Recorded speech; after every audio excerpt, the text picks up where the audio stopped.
Tonight we're going to make my interpretation of Nasi Goreng, which is an Indonesian fried rice dish. We'll start out with a couple of tablespoons of oil in our wok. I'm going to heat this up to about 400 degrees. I'm using an induction wok, so it heats up nice and fast.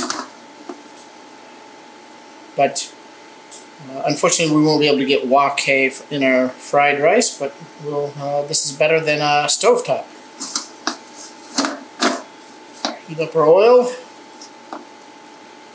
only takes a few minutes. And so, first thing we're going to add to our oil is 4 shallots that we grew here on the farm.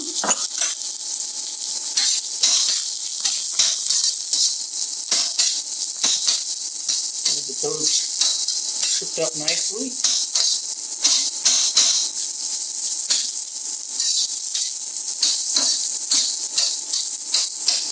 And as those are starting to cook down, we're going to add some Chinese-style bacon, which is a little bit sweeter and thicker than our bacon. It's almost like a ham.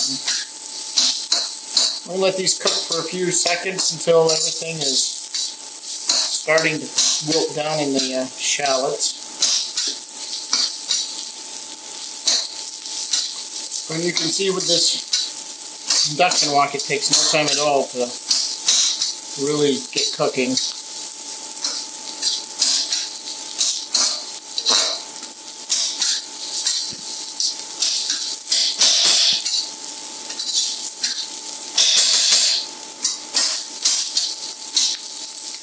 Okay, next we're going to add in about 1 inch of slivered ginger.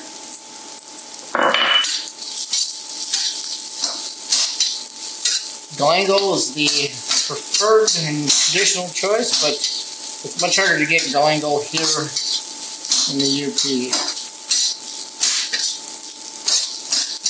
And you're going to cook that until you start to smell the ginger cooking.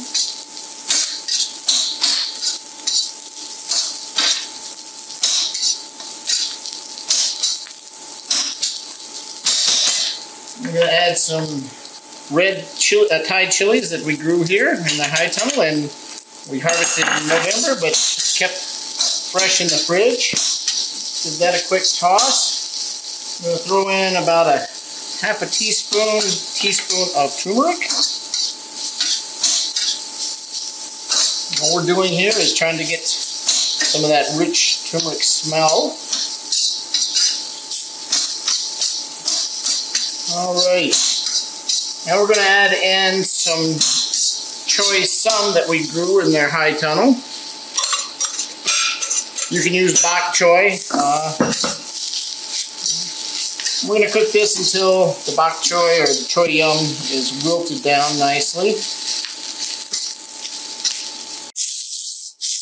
And it can start to come down now. A decent size. And you can make this vegetarian by not including the ham. Alright, now we're going to add 4 cups of day-old rice. Don't use fresh rice. We want rice that's dried out a little bit. Going to stir everything together. Break up any clumps in the rice. Starting to smell really good. Alright. We're going to add 4 tablespoons of catsup masses. Catsup. And anyway, it's a sweetened soy sauce that's prevalent in Indonesia. You can't find that. There are recipes online on how to make your own soy sauce and different sugars. We're also going to add 3 tablespoons of regular soy sauce.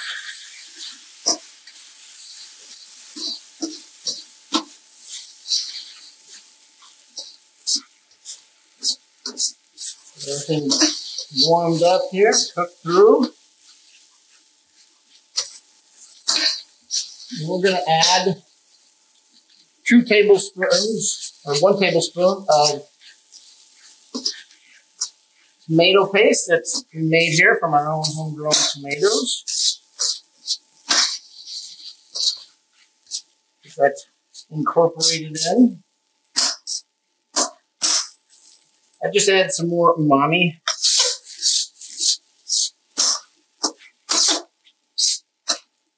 All right, looking good here. I'm going to add a little bit of rice vinegar, just more about a teaspoon, and then some sambal bandlak, which is Indonesian sambal. You can use pretty much any sort of chili paste. Put everything down, and we're just really just letting it come together. Okay, to plate up a Nasi Goreng. Put us a good handful there. We're going to top with a egg, soft, over easy egg. We're going to sprinkle some crispy shallots, some shrimp crackers, prawn crackers, and a little bit of garlic chive. And there you go. Nasi Goreng.